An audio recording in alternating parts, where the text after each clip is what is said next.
আসসালামু আলাইকুম। পলিসারের লাইভ ক্লাসে সবাইকে স্বাগত। আজ আমরা ওয়ার্কিং ক্যাপিটাল ম্যানেজমেন্ট চ্যাপ্টারের এনইউ 2011 সালের অঙ্কটা অথবা লেকচার শিটের 1 নম্বর অঙ্কটা করব। এই চ্যাপ্টারটা ফিনান্সিয়াল ম্যানেজমেন্ট বইয়ের 7 নম্বর অধ্যায়। আবার ওয়ার্কিং ক্যাপিটাল ম্যানেজমেন্ট নামে একটা বই আছে, সেই বইয়ের 1 নম্বর অধ্যায়। দুই ক্ষেত্রেই এখান থেকে 10 নম্বরের প্রশ্ন হয়।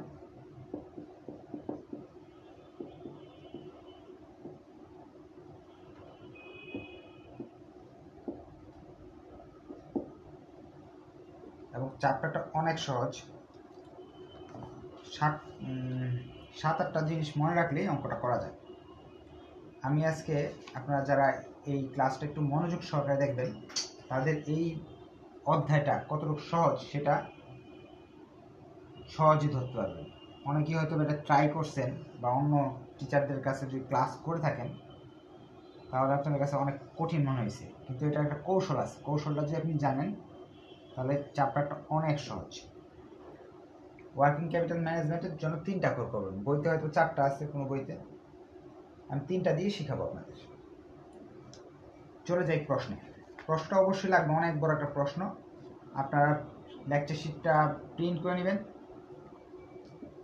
এনইউ 2011, অথবা লেকচার শিটের প্রবলেম 1। লেকচার শিটটা প্রিন্ট করে নেবেন অথবা বই থেকে, অঙ্কগুলো তো বই থেকে দেওয়া হয়েছে,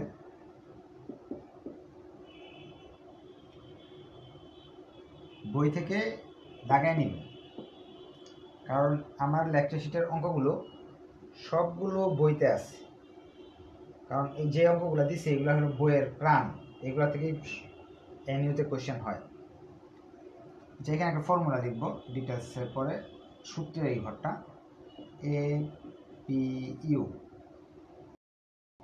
তারপরে হলো P U C C P, আর নিচে হলো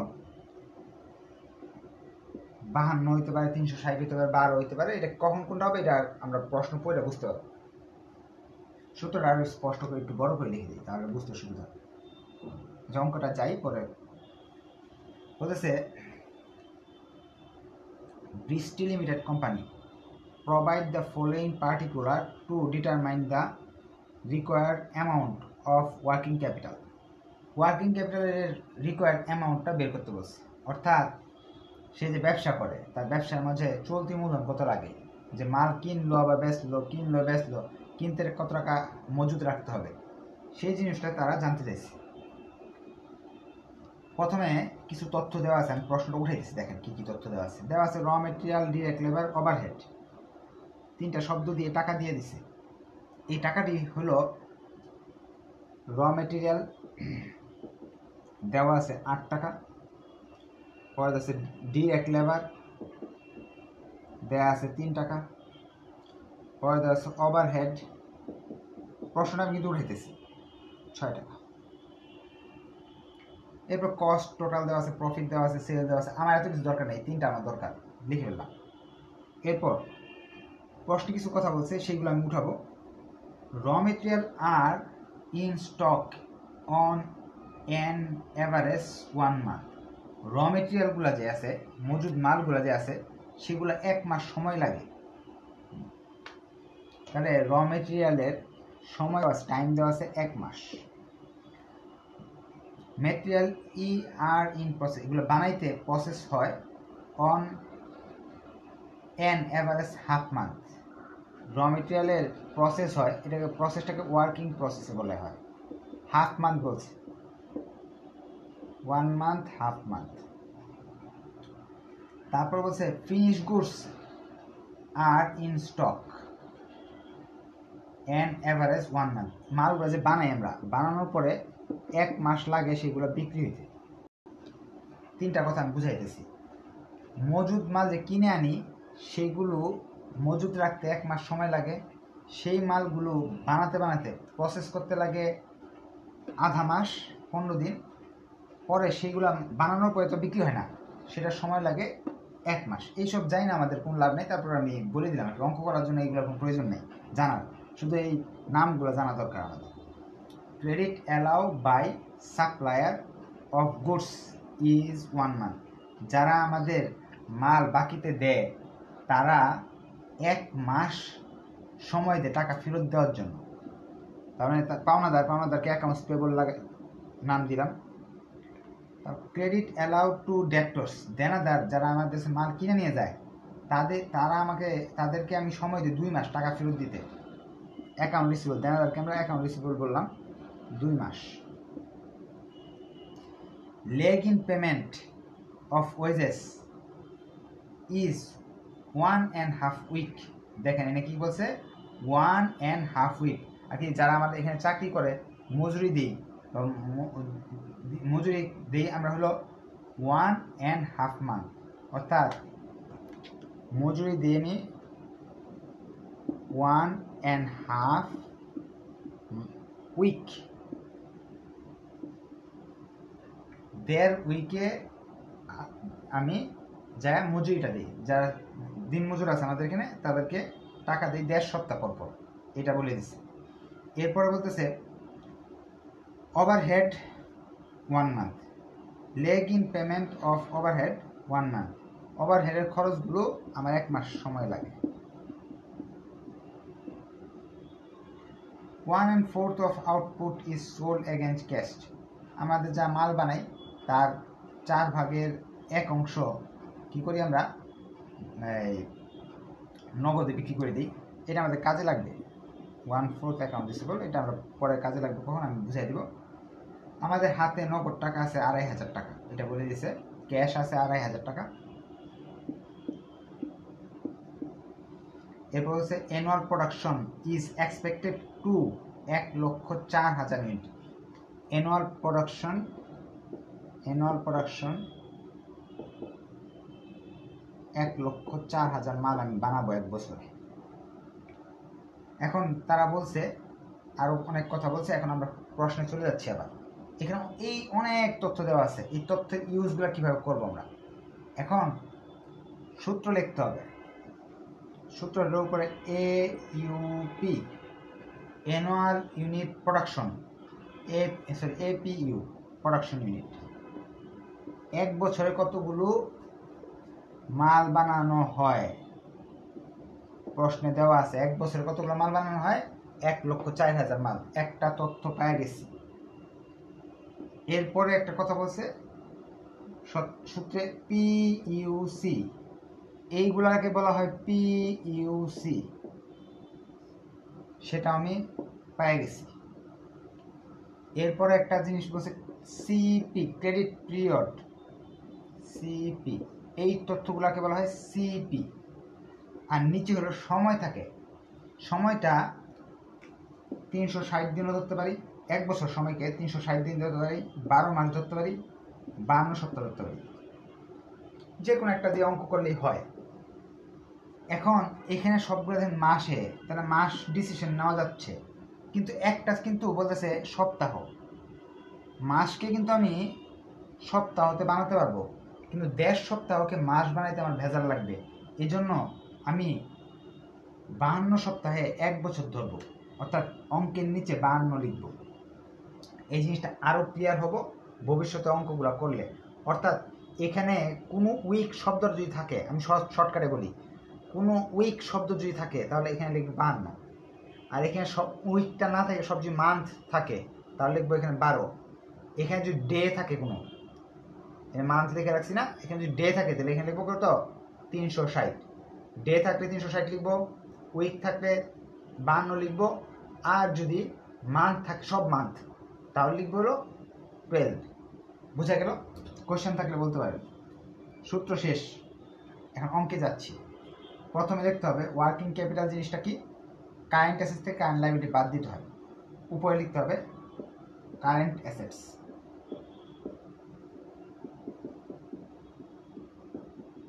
এটা একটা সুন্দর ফরম্যাট আছে, আমি সময় পেলে আপনাদের দিব ইনশাল্লাহ। প্রথমে দেখতে হবে ক্যাশ। এই আইটেমগুলো সিরিয়ালি লিখতে হবে। কী কী লিখতে হবে আমি শিখিয়ে দিব।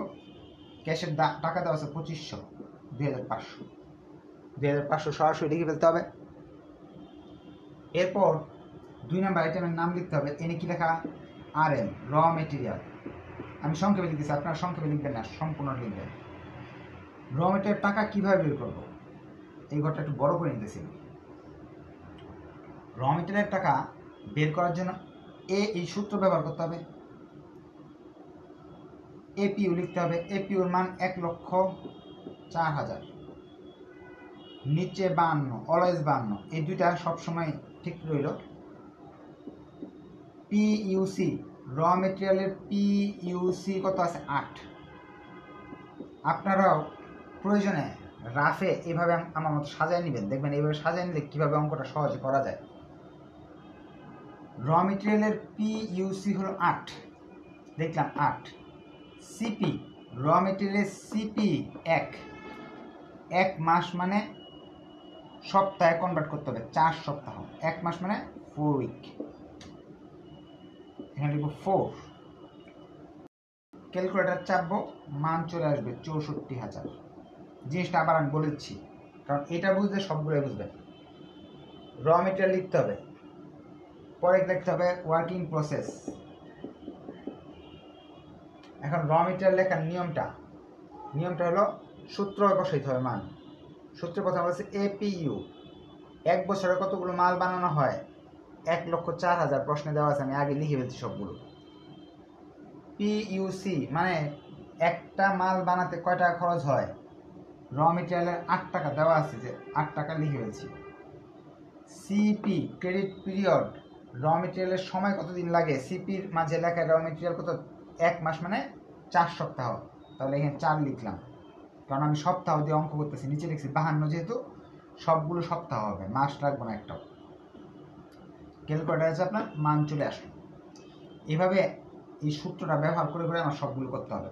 3 নাম্বার আইটেম নাম হলো WIP, পরেরটার নাম হলো ফিনিশ গুডস, এই দেখেন ফিনিশ গুডস। পরেরটার নাম হলো অ্যাকাউন্ট রিসিভেবল। এরকম 5টা আইটেমই সবসময় আসবে। WIPটা একটু পরে করি, সহজ দেখে আরেকটা করে নিই। ফিনিশ গুডসের কাজটা করি।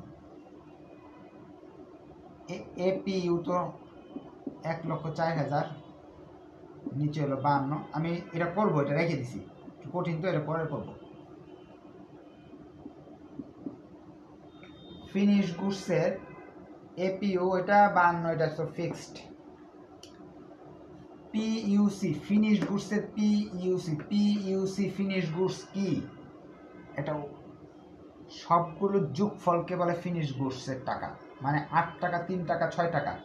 8 টাকা, 3 টাকা, 6 টাকা যোগ করলে কত টাকা আসে? 17 টাকা। এই 17 টাকাকে আমরা বলবো ফিনিশ গুডসের পিইউসি। প্রয়োজনে একটা ওয়ার্কিং করবেন, ওয়ার্কিং 1, কস্ট পার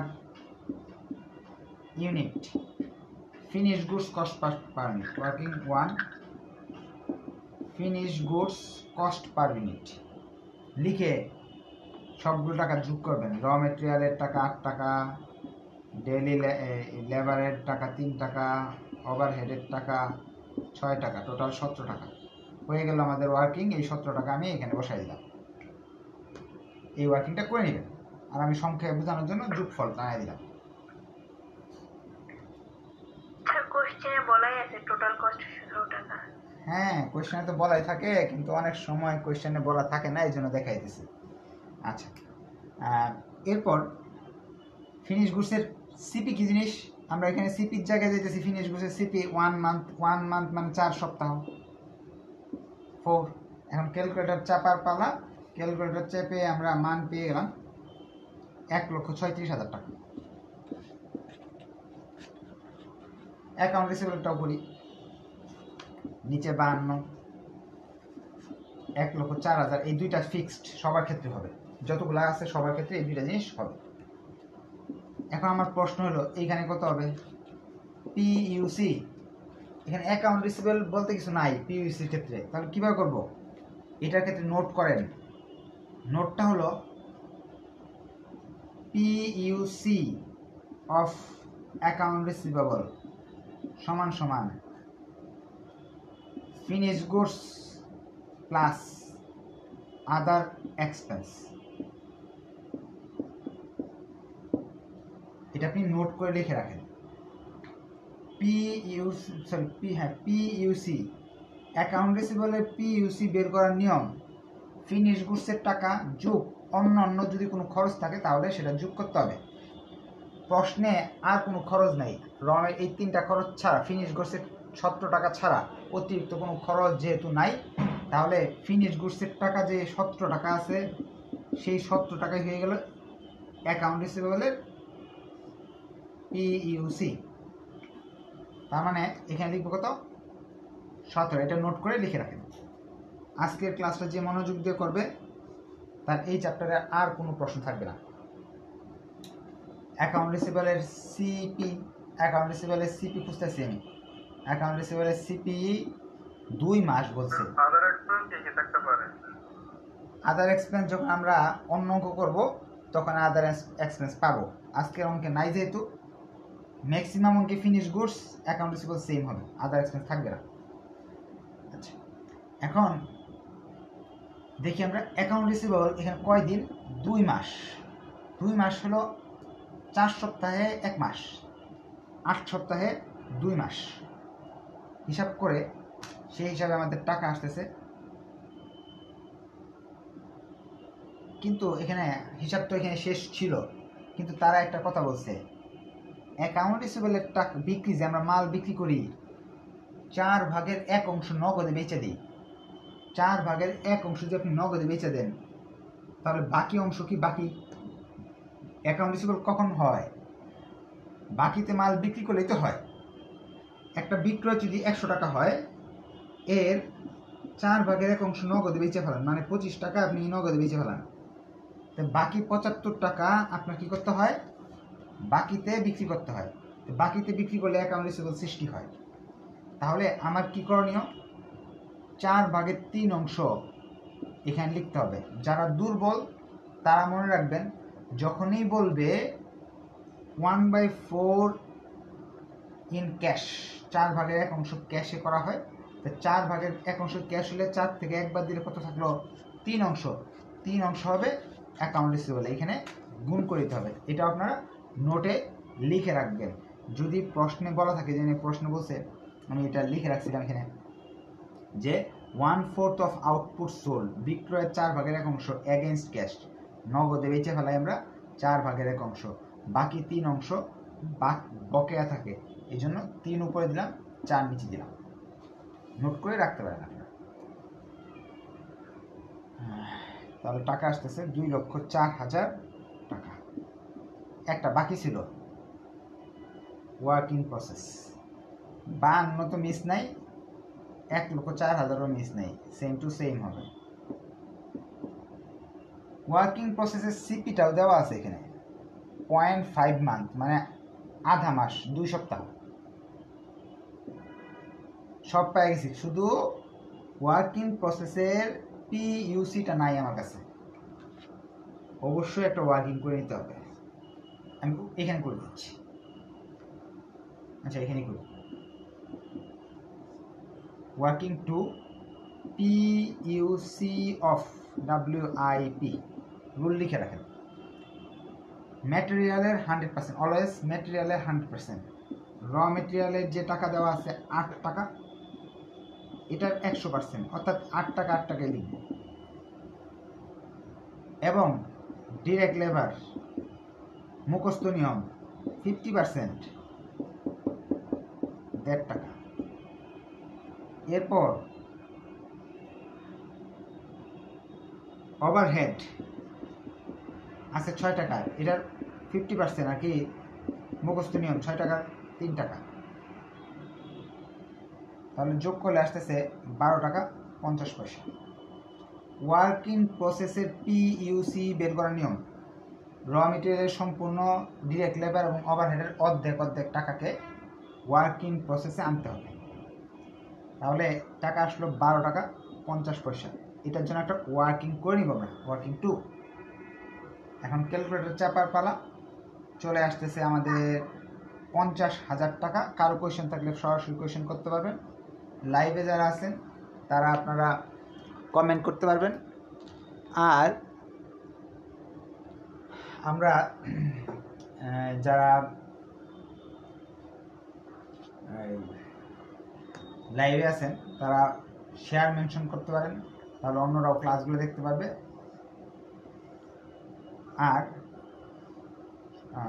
প্রাইভেট গ্রুপে এই সবগুলো ভিডিওই সেভ থাকে, আপনারা চাইলে প্রাইভেট গ্রুপে যুক্ত হয়ে প্রথম চ্যাপ্টার থেকে শেষ চ্যাপ্টার পর্যন্ত অসংখ্য সেভ ভিডিও আছে, সেগুলো দেখে নিতে পারবেন যারা পুরাতন ব্যাচে জয়েন করবেন আর কি। আর নতুন ব্যাচে তো আর নাই, দু একটা হয়তো ক্লাস আছে। তো বেরিয়ে আসলো টোটাল অ্যাসেট, এ নাম্বারে টোটাল কারেন্ট অ্যাসেট বেরিয়ে আসলো এই টাকাটা। আমাদের ঝামেলাটা কাজ শেষ করে ফেলছে, এখন সহজ অংশটা বাকি আছে। B number current liability.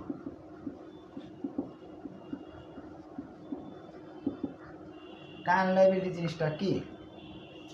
Current liability হলো চলতি দায়গুলো।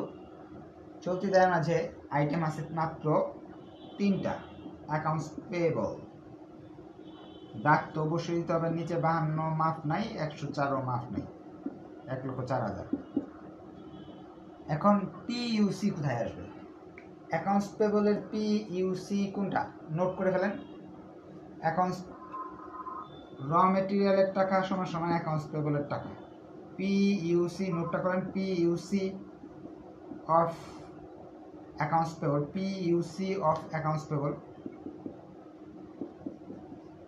পিইউসি অফ অ্যাকাউন্টস পেয়েবল সমান সমান র মেটেরিয়ালের টাকা। অর্থাৎ মাল যে আমরা কিনে আনি বাকিতে, র মেটেরিয়াল কিনে আনি, সেটাই তো অ্যাকাউন্টস পেয়েবল হয়ে যায়। শর্টকাট হয়ে লিখে ফেলেন পিইউসি অফ অ্যাকাউন্টস পেয়েবল। অ্যাকাউন্টস পেয়েবলের পিইউসির টাকা, র মেটেরিয়ালের যে টাকা দেওয়া আছে 8 টাকা, বা যে এখানে 8 টাকা, ওইটাই এখানে 8 টাকা লিখে ফেললাম। র মেটেরিয়ালের সিপিতে র মেটেরিয়াল অ্যাকাউন্টস পেয়েবলের সিপি তো দেওয়াই আছে 1 মান্থ মানে 4 সপ্তাহ। ক্যালকুলেটার চাপলাম, মান চলে আসলো 64,000 টাকা। এরপরটা আরো সহজ, 2 নাম্বার। এখান থেকে দেখে করতে পারবেন, কিন্তু এখানে আইটেমগুলো কিন্তু আমি সিরিয়ালি আনতেছি। দেখেন ফার্স্টে র material, working process, finish goods, accounts payable, প্রশ্ন এগুলো কিন্তু দেওয়াই ছিল, এইগুলোই আমি দেখতেছি। এখানে 5টা আইটেম, এখানে 3টা আইটেম হয় সাধারণত। ওয়েজেস 1,04,000 মাফ নাই, এটা হবেই 52 হবেই। এখন এই টাকাটা কোথা থেকে পাবো এটাও নোট করে ফেলেন। Wages and daily labour, direct labour একই জিনিস। ওয়েজেসের টাকা আর ডিরেক্ট লেবারের টাকা সেম। টাইম 1.5 সপ্তাহ, 1.5। ক্যালকুলেটর চাপার পালা, 9,000 টাকা। 3 নাম্বার ওভারহেডের কথা বলা আছে, আমাদের টাইম দেওয়া আছে এখানে। দেখেন ওভারহেডের টাইম 1 মান্থ, 1,04,052 তো ঠিক আছে। টাকা কোথা থেকে আনবো? ওভারহেডের টাকা তো আপনারা বুঝেই গেছেন, ওভারহেড টাকা দেওয়া আছে 6 টাকা। টাইমও দেওয়া আছে 1 মান্থ মানে 4 উইক, 48,000 টাকা। অঙ্কটা অনেক সহজে আমরা শেষ করে ফেলতে পারলাম অনেক স্বল্প সময়ের ভিতরে। এই সবগুলো আইটেম যোগ করে ফেললাম আমরা। যোগ করলে টোটাল লাইব্রেরি চলে আসলো 1,21,000 টাকা। বিতে লিখলাম টোটাল কারেন্ট লাইবিলিটি। এ থেকে বি বাদ দিলাম, নেট ওয়ার্কিং ক্যাপিটাল চলে আসলো। এ থেকে বি বাদ দিলে নেট ওয়ার্কিং ক্যাপিটাল চলে আসলো। এ মাইনাস বি,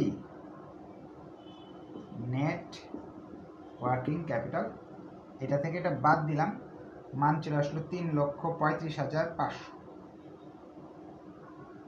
3,35,500 শেষ। নিচে দুটা ক্লোজ করে দিলাম, অঙ্ক শেষ। এখন যদি কারো কোনো কোয়েশ্চেন থাকে তাহলে আমাকে কোয়েশ্চেন করতে পারে। আর আশা রাখি সহজে বোঝানোর চেষ্টা করছি। তারপর না বুঝলে প্রশ্ন করেন, এবং ভিডিও সেভ থাকবে যেহেতু আপনারা ভিডিওটা দেখতে পারবেন। আর অবশ্যই ভিডিওগুলো শেয়ার করবেন, তাহলে কি অন্যরাও দেখলে আপনাদের অন্যদেরও উপকার হলো, নিজেরও উপকার হলো। কারো কোয়েশ্চেন? জি বুঝিনি কি বললেন। ওভারহেড কেন কারেন্ট লাইবিলিটি হলো, এটা আপনার প্রশ্ন? আচ্ছা, এইগুলো হলো আমার সম্পদ আর এইগুলো আমার দায়। অ্যাকাউন্টস পেবল মানে মাল কিনে আনছি, ওই লোককে টাকা দিছি না, ওই টাকা দিতে হইব আমার, এই জন্য সেটা দায়। ওয়েজেস আমার এই দোকানের এই শ্রমিক বা আমার কারখানার শ্রমিক, ওরা 1.5 সপ্তাহ চাকরি করছে, 9,000 টাকা আমরা দিই নেই, দিতে হবে আমার, এই জন্য এটা দায়। ওভারহেড মানে আমার বাড়ি ভাড়া হইতে পারে, আমার কর্মচারীর বেতন হইতে পারে, এই টাকাগুলো আমি দেই নাই, 48,000 টাকা, এই জন্য এটা দায়। আশা কি বুঝতে পারছেন? আচ্ছা, যারা ফিনান্সিয়াল ম্যানেজমেন্টের স্টুডেন্ট আছেন এখানে, তাদের একটা অঙ্ক বাকি ছিল, ওই কি বলে চতুর্থ চ্যাপ্টার না পঞ্চম চ্যাপ্টারে করাইতেছিলাম, ওই একটা অঙ্ক ইনভেস্টমেন্ট ম্যানেজমেন্টের সাথে এই পাবলিক গ্রুপে ফ্রিতে করাই দিব, আপনারা দেখে ফেলবেন, তাহলে 5 নম্বর অঙ্কটা হয়ে যাবে। এখনই করাই ফেলবো 8:30টায়। আজকে এই পর্যন্ত, ধন্যবাদ সবাইকে। আর কোনো কোয়েশ্চেন থাকলে অবশ্যই করবেন, আর মেসেঞ্জার গ্রুপ আছে, এখানে লিখতে পারেন, আমি নেক্সট ক্লাসে সেগুলো নিয়ে আলোচনা করবো। আজকে তাহলে এই পর্যন্ত থাকলো, ধন্যবাদ সবাইকে, আসসালামু আলাইকুম।